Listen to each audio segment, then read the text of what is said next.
नमस्कार दोस्तों, मैं रंजन कुमार आप लोग को इस ब्लॉग में एक बार फिर से स्वागत करता हूं।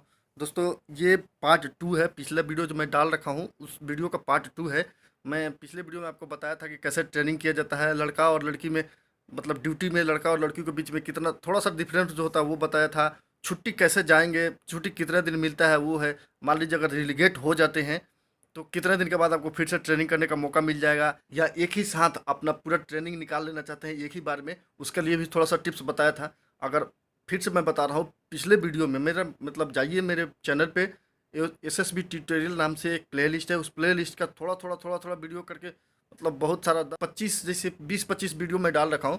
उस वीडियो को देख लीजिए। अगर आप एसएससी जीडी की तैयारी करते हैं तो आपके लिए बहुत अपॉर्चुनिटी है। आप देख के पहले से सतर्क रहेंगे, मतलब तैयारी करके अपने मेंटली फिजिकली तैयार रहेंगे और आपको बहुत सारे फायदे मिलेंगे। तो चलिए वीडियो शुरू करते हैं। इसके पहले अभी तक आपने मेरे चैनल को सब्सक्राइब नहीं किया तो सब्सक्राइब करके बेल आइकन दबा लीजिए, ताकि मैं वीडियो डालूँ तो आपको नोटिफिकेशन मिलता रहे। चलिए, ये पार्ट 2 है। पिछले आप जो देखे थे वो ठीक है, इसके उसी का कुछ भाग इसमें है जो आप देखिए। चलिए फिर लेके चलते हैं डायरेक्ट वीडियो पे। 44 वीक में कम से कम एक महीने में 4 सप्ताह होता है, तो 44 वीक में कम से कम आप 11 महीना हो गया। किसी किसी महीने में 4.5 मतलब 4 सप्ताह 3 दिन होता है, तो इस हिसाब से 10 महीने तो आपको ट्रेनिंग सेंटर में रहना ही रहना पड़ेगा। इस बार से एक नियम ये भी लग गया है कि 8 सप्ताह का एक और ट्रेनिंग होगा। तो वो 8 सप्ताह का एक जो ट्रेनिंग होगा, अगर इसी साथ कर दिया तो 44 8 साल भर लग जाएगा। अगर वो नहीं हुआ अभी तो बाद में आपको करना पड़ेगा। हमने नहीं किया है, हमारा नाम आता है, लेकिन किसी कारण से या तो मैं छुट्टी में रहता हूँ या किसी दूसरे कोर्स में रहता हूँ, इसलिए मैं अभी तक नहीं किया हूँ। लेकिन वो हमको भी करना अनिवार्य है। जितने भी 35 साल से नीचे उम्र है, जितने भी दोस्त का, सबको करना अनिवार्य है। तो ऐसा नहीं है कि आप ही करेंगे। 44 वीक का ट्रेनिंग बेसिक ट्रेनिंग होता है। 44 वीक का वो तो सबको करना अनिवार्य है। हमने भी किया है, आप भी करेंगे, जो बाद में भर्ती होगा वो भी करेगा। तो इसके लिए टेंशन न लीजिए। 6 महीना नहीं, अपने दिमाग में ये बात नहीं रखिए कि 6 महीना में। हाँ, 6 महीना में आपको मिड ड्रम मिलती है, 15 दिन की छुट्टी। बहुत सारे दोस्त पूछ रहे थे कि सर मिड ड्रम कितने दिन की मिलती है। मिड ड्रम 15 दिन की, लगभग 6 महीना, 22 या 24 सप्ताह के बाद आपको मिड ड्रम दिया जाएगा। इसी के साथ बहुत सारे दोस्त हमसे ये भी पूछ रहे हैं कि सर अगर मैं जिस स्ट्रेंथ बीएन में हूँ उस स्ट्रेंथ बीएन में हम कितने दिन ड्यूटी कर सकते हैं, या कितने दिन ड्यूटी करने के बाद अपने होम टाउन में, जहाँ मेरा, जैसे मान लीजिए किसी दोस्त का बटालियन उसके डिस्ट्रिक्ट हेडक्वार्टर में पड़ता है, जो बॉर्डर लाइन में है वो तो पढ़ना ही पढ़ना है। जैसे मेरा बॉर्डर लाइन में है, मेरे यहाँ एसएसबी के कैंप है, लेकिन मैं अभी नहीं गया हूँ, वो मैं अपने मन से नहीं गया हूँ। अगर जाना चाहते हैं तो कम से कम आपको 4 साल जो स्ट्रेंथ बीएन देगा, अगर फर्स्ट में ही दे दिया तो गुड एंड वेल। अगर फर्स्ट में नहीं दिया तो कम से कम 4 साल जिस स्ट्रेंथ बीएन में आपका देगा वहाँ निकालना पड़ेगा। अब एक दोस्त बोल रहे थे कि मैं बता दिया कि सर 3 साल प्लस 1 साल प्लस 1 साल, इसका क्या मतलब, ये क्या इसका मतलब क्या है। तो देखिए, 3 साल आपको तो रहना अनिवार्य है। 3 साल के बाद 1 साल आपका एक्सटेंड हो सकता है, या 1 साल एक्सटेंड होने के बाद भी दूसरा साल भी एक्सटेंड हो सकता है। उस तरह मिला के टोटल 5 साल। उस 5 साल में आप फ्रंटियर लेवल में ही एक बार ट्रांसफ़र होंगे। 5 साल या 6 साल में अपने फ्रंटियर लेवल में ट्रांसफ़र होंगे। आप लोग गए हैं, आपको पढ़ाया जाएगा, सब क्लास भी चलती है, ट्रेनिंग में बता देगा। फ्रंटियर में पता चल जाएगा फ्रंटियर क्या है, सेक्टर क्या है, बटालियन क्या है। बटालियन तो पता चल गया होगा, फ्रंटियर सेक्टर क्या होता है, फोर्स हेडक्वार्टर क्या होता है। तो उस तरह फ्रंटियर लेवल में आपका एक बार ट्रांसफ़र होगा। उसके बाद आप लिख के, जो फ्रंटियर लेवल में ट्रांसफ़र होगा वो भी आपको विलिंग लिखने के लिए एप्लीकेशन लिख के देना है कि हम किस बटालियन में जाना चाहते हैं उसी फ्रंटियर के अंतर्गत। उसके बाद फिर से किस बटालियन में जाना चाहते हैं, जो टेन्योर पूरा हो जाएगा, 3 year plus 1 year plus 1 year, total 5 साल या 6 साल।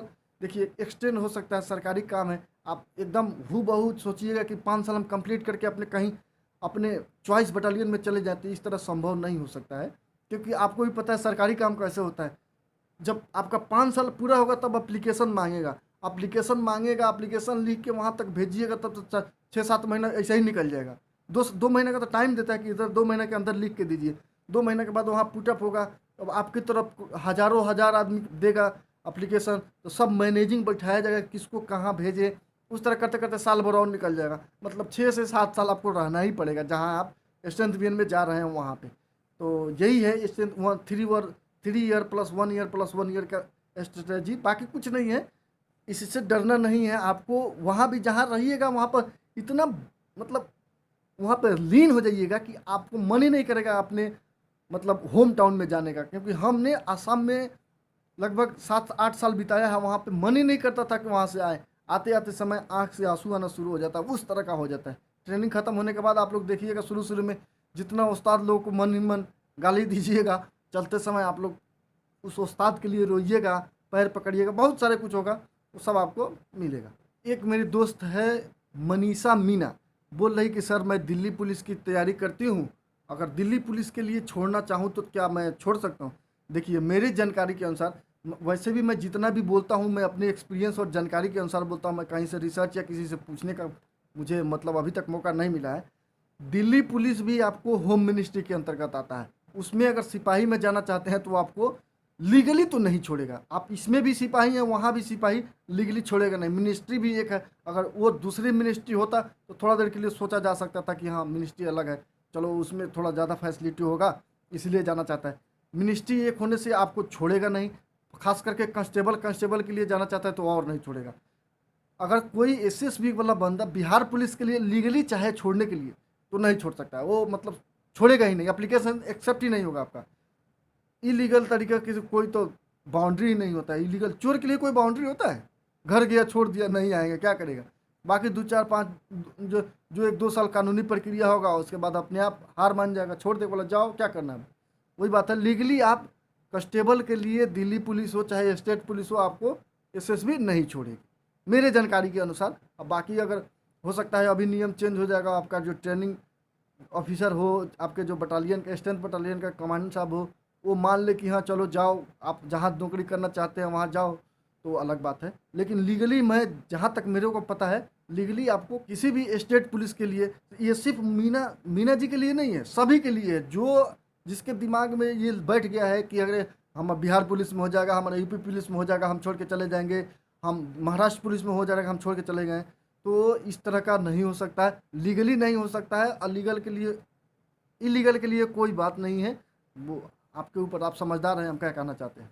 इसी के साथ मेरे वीडियो, जितना भी वीडियो है उस पर बहुत सारे दोस्त कमेंट कर रहे हैं कि सर 1 साल में हम मैक्सिमम कितने बार छुट्टी जा सकते हैं? इतना तो सबको पता है कि 60 दिन आपको ईएल अर्न लीव मिलेगा, 15 दिन का सीएल मिलेगा, जो ये मतलब रीजनली है, ये आपको मिलना ही मिलना है। बाकी बहुत सारे छुट्टी होता है, जैसे पैटर्निटी लीव, हाफ पे लीव, मेडिकल लीव, ये सब आप जाइए वहाँ पे बताया जाएगा।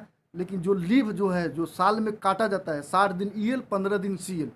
ये बहुत सारे दोस्त बोल रहे थे कि अमित शाह ने तो बोला था कि सर 100 दिन छुट्टी का, तो उसका क्या हुआ, वो अभी तक आपको नहीं मिलता है क्या? तो देखिए सिर्फ हम ही को नहीं, किसी भी पैरामिलिट्री को अभी ये सुविधा उपलब्ध नहीं है। ये बोलने के लिए नेता लोग जो बोलने के लिए बोल दिए हैं, बाकी अभी तक वो मतलब इम्प्लीमेशन नहीं हो पाया है। जब होगा तब देखा जाएगा। देख 60 दिन ईएल और 15 दिन सीएल के लिए आप कम से कम साल में 2 बार तो जाना ही अनिवार्य है। सीएल और ईएल एक साथ चाहेंगे जाने का तो नहीं जा सकते हैं। आप जाने के लिए 60 दिन ईएल एक साथ जा सकते हैं और 15 दिन सीएल एक साथ जा सकते हैं। मतलब आप कम से कम 2 बार तो जाना पड़ेगा।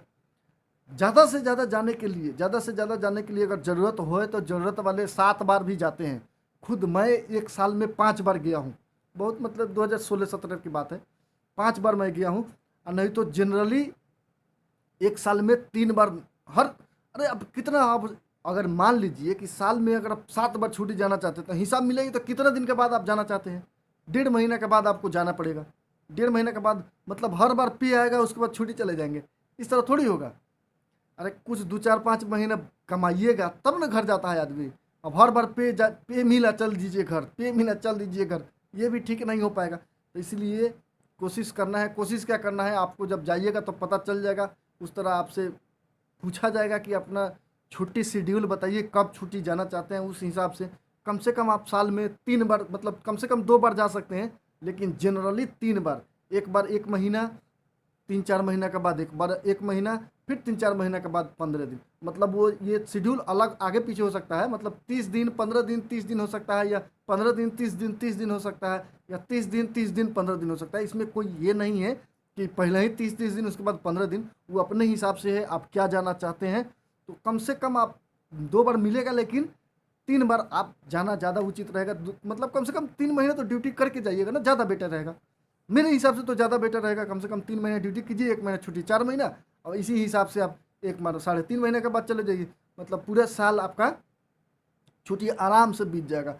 उसी हिसाब से अगर बहुत सारे दोस्त बोलते हैं कि सर छुट्टी भी जमा होता है क्या, उसका क्या प्रोसीजर है? तो छुट्टी जमा होता है, उसके लिए अब जब जाइएगा तो पता चल जाएगा।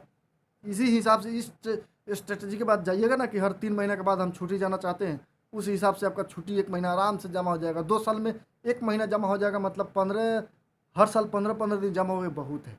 तो दोस्तों फाइनली इस वीडियो में इतना ही है। उम्मीद है कि आपको ये वीडियो पसंद आई होगी। पसंद आया है तो वीडियो को लाइक कीजिए। मैं एम रखता हूँ 600 लाइक का।